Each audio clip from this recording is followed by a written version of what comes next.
Israel में एक बार फिर से सियासी घमासान शुरू हो गया है। प्रधानमंत्री बेंजामिन नेतन्याहू की गठबंधन सरकार को बजट पारित न कर पाना महंगा साबित हो गया है, जिसकी वजह से संसद को भंग कर दिया गया है और इसका सीधा असर नेतन्याहू की सरकार पर पड़ा। तो क्या रहा असर, देखिए इस रिपोर्ट में। इजराइल में एक बार फिर से सियासत गर्म हो गई है। इजराइल की संसद को फिर से भंग कर दिया गया है। बजट पारित करने की समय सीमा को पूरा करने में विफल रहने के बाद इजराइल की बेंजामिन नेतन्याहू सरकार गिर गई।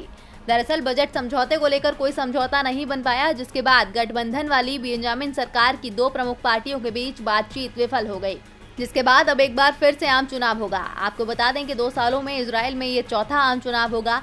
इजराइल में अगले साल 23 मार्च को ये चुनाव होगा। प्रधानमंत्री बेंजामिन नेतन्याहू और उनके गठबंधन के साथी ब्लू और व्हाइट पार्टी के नेता बेनी गैंट्स ने अपनी बात 7 महीने पुरानी सरकार के पतन के लिए एक दूसरे को दोषी ठहराया है।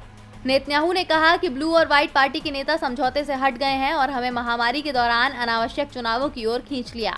उन्होंने कहा कि हम एक चुनाव नहीं चाहते हैं और हमने इसके खिलाफ मतदान किया है, लेकिन हम चुनाव से डरते नहीं हैं क्योंकि हम जीतेंगे।